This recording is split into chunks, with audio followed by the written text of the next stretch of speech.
Iran मशरिक़ वस्ती में बहुत ही तेज़ तरीन जवाब दे रहा है और अमेरिका को जवाब देने के साथ साथ उसकी बहुत सारी एयर बेसेस जो मशरिक़ वस्ती में हैं उनको निशाना बना रहा है। और अगर आप आदाद व शुमार जमा करेंगे तो आपको अंदाज़ा होगा कि पिछले 24 घंटों के दौरान 11 अमरीकी एयर बेसेस पर तबाही फैलाई गई है, उन्हें निशाना बनाया गया है और अमेरिका को नाकाबिले तलाफ़ी नुकसान उठाना पड़ा है। मेरा नाम अज़हर अली ख़ान है और आप देख रहे हैं आज की बात। ईरान ने कहा था कि जिन अमरीकी एयर बेसेस से उस पर हमले किए जाएंगे, जिन मकामात से उस पर हमले किए जाएंगे, वहाँ पर एक सख्त रद्द-ए-अमल दिया जाएगा, फ़ौरी दिया जाएगा और मुँह तोड़ जवाब दिया जाएगा। और यही हम देख रहे हैं कि जब ईरान पर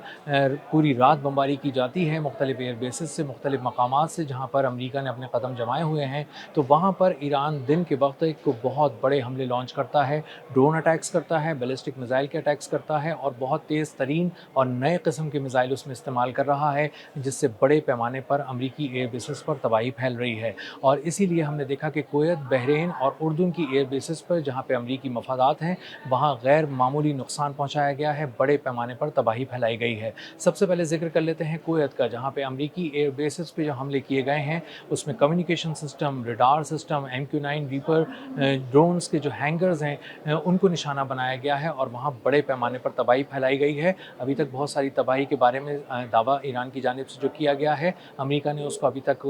कंफर्म नहीं किया है, लेकिन ईरान की जानिब से कहा गया है कि बहुत सारे सैटेलाइट इमेजेस के ज़रिए ये बात उन तक पहुँच चुकी है। ईरान इसको कंफर्म कर चुका है कि बहुत सारी जगहों को निशाना बनाया गया है। इसी तरह कुवैत की एक और एयरबेस पे अर्ली वार्निंग रडार सिस्टम और पैट्रियट जैसा जदीद तरीन दिफाई निज़ाम वो भी तबाह कर दिया गया है। ईरान ने वहाँ पर बड़े पैमाने पर बैलिस्टिक मिसाइल लॉन्च किए थे और उन बैलिस्टिक मिसाइल्स ने उस जदीद दिफाई निज़ाम को फाड़ दिया है और उस जितना बारूद आसमान से बरसाया गया था वो सब ज़मीन पर आकर गिरा और उसने न सिर्फ बहुत सा कीमती और महंगा सामान हर्ब तबाह कर दिया, बल्कि उस दिफाई निज़ाम के भी परख चढ़ा दिए जो दरअसल उस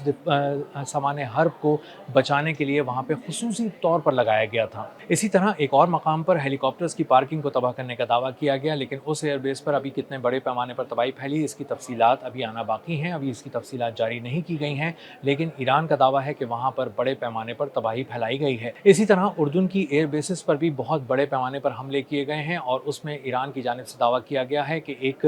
तकरीबन $90 मिलियन का F-15 जदीद लड़ाका तैयारा जो एक फ़ख्र समझा जाता है, जो एक गुरूर समझा जाता है अमेरिका का, उसकी फ़िज़ाई बरतरी का सबूत के तौर पे उसको पेश किया जाता है, उसको भी तबाह कर दिया गया है। बहरीन में 2 ऐसे मकामात को निशाना बनाया गया है जो इंतहाई गैर मामूली अहमियत के हामिल हैं। पहले तो एक एयरबेस को निशाना बनाया गया, शेख ईसा एयरबेस के बारे में बताया गया कि वहाँ पर हमला किया गया है ईरान की जानिब से और वहाँ एयर डिफेंस सिस्टम को तबाह किया गया है, वहाँ पर एक पैट्रियट सिस्टम को भी तबाह किया गया है और कम्युनिकेशन और रडार सिस्टम और वेयर हाउसेस को नुकसान पहुँचाया गया है और ये नुकसान खासे बड़े पैमाने पर किया गया है। इसी तरह बहरीन में एक और मकाम पर एक हमला किया गया, लेकिन ये हमला बिल्कुल मुख्तलिफ किस्म का हमला था। ये क्रूज़ मिसाइलों के ज़रिए किया गया हमला था जिसमें मल्टीपल क्रूज़ मिसाइल्स फायर किए गए और वहाँ पर वो कामयाबी से जाकर उन्होंने अपने हदफ को निशाना बनाया और हदफ कोई मिलिट्री बेस नहीं थी, बल्कि हदफ था अमेज़न वेब सर्विसेज जो एक $multi-million टारगेट था और टेक्नोलॉजी टारगेट था और जिसको तबाह करने से एक बहुत बड़ा पैगाम पूरे मशरिक़ वस्ती में, ख़ासतौर पे खलीजी ममालिक में गया है कि वहाँ पर जो टेक्नोलॉजी की सरमायाकारी है वो अब गैर महफूज हो चुकी है और वो जो अरबों डॉलर की सरमायाकारी इस पूरे खित्ते पर बरस रही थी, अब अमेरिका और दीगर जो सरमायाकार वहाँ के बिज़नेस ग्रुप्स हैं वो यहाँ को इसको गैर महफूज समझकर अब यहाँ पर बड़े पैमाने पर जो एक सरमायाकारी कर रहे थे वो अब उससे गुरेज़ करेंगे और ये सरमायाकारी के लिए एक बहुत बड़ा धचका जो टेक्नोलॉजी सेक्टर के अंदर थी उसको करार दिया जा रहा है। इसी तरह आबनाए हुर्मुज़ की सूरत हाल भी खासी ख़राब हो चुकी है, वहाँ पर तेल की तिजारत रुक चुकी है। 2 ऑयल टैंकर्स को निशाना बनाने का दावा किया गया है, उसमें से आग के शोले भी बुलंद होते रिपोर्ट किए गए हैं और बताया गया है कि वो इस हद तक तबाह हो गए कि उसके अमले को उन जहाज़ों से उतरना पड़ा और उसको खाली छोड़कर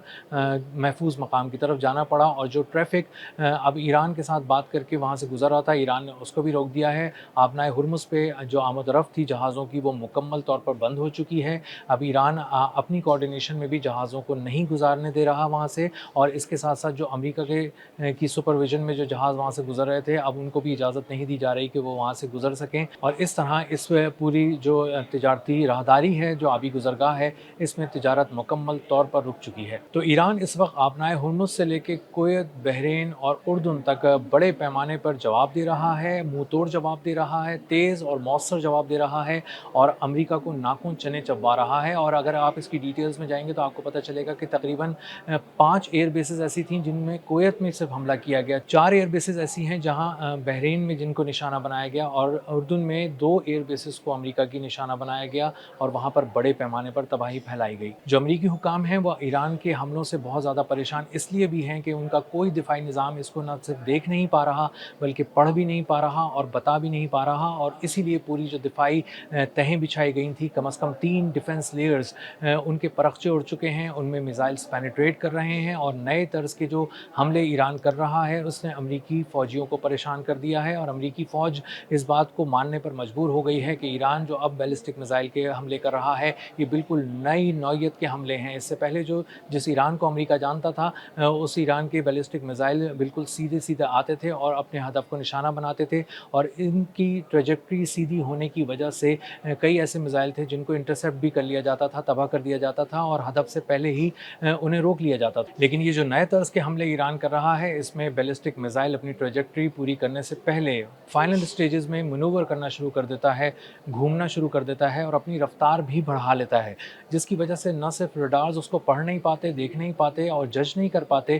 بلکہ دفاعی نظام کو یہ سگنل ہی نہیں دے پاتے کہ تمہیں کس وقت انٹرسیپٹر فائر کرنا ہے۔ اس لیے 15 ملین ڈالر کا میزائل ایک ایسے وقت پر فائر کیا جاتا ہے جب اس کو فائر کرنے کا کوئی فائدہ ہی نہیں ہوتا، اور اس کے چند لمحوں کے اندر آ کر وہ بیلسٹک میزائل جو ایران کی جانب سے فائر کیا گیا تھا وہ اپنے ہدف کو تباہ کر دیتا ہے، اور ساتھ ساتھ اس دفاعی نظام کے بھی پرخچے اڑا دیتا ہے جو دراصل بہت سارے قیمتی اثاثوں کو بچانے کے لیے وہاں پر محفوظ کرنے کے لیے رکھے گئے تھے۔ امریکی حکام اس بات سے بھی پریشان ہیں کہ ایران نے اپنے جو بیلسٹک میزائل کا جو ایک پورا پروگرام ہے اس کو نئی جدت بخشی ہے، اس کو پھیلا بھی دیا ہے، اس کی اسٹوریج کی کیپیسٹی کو بڑھا دیا ہے، مختلف جگہوں پر اس کو پھیلا دیا ہے تاکہ کسی ایک جگہ پر حملہ کر کے اس کے تمام قسم کے میزائلز کو تباہ نہ کر دیا جائے۔ اور یہ اس لیے بھی حیران کن ہے کیونکہ ایران امریکہ کے ساتھ اس وقت جنگ کی حالت میں ہے، اور جنگ کی حالت میں انوویشن کرنا، اسٹوریج کیپیسٹیز کو بڑھا دینا، اور اس کے علاوہ لاجسٹکس کی سپلائی کو بحال رکھنا، یہ ایک بہت بڑا چیلنج تھا جس پہ ایران نے بہت آسانی سے قابو پایا ہے، اور اب وہ مختلف مقامات پر، مختلف ملکوں میں، مختلف ایئر بیسز پہ اپنے حملوں سے امریکی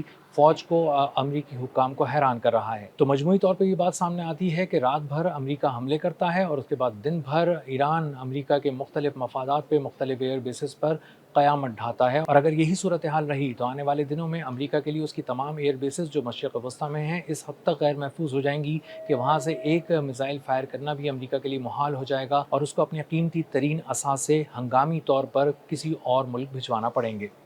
اب تک کے لیے اتنا ہی، ملتے ہیں اگلے ولاگ میں کسی نئی خبر، نئے تجزیے اور نئے زاویے کے ساتھ۔ اللہ حافظ۔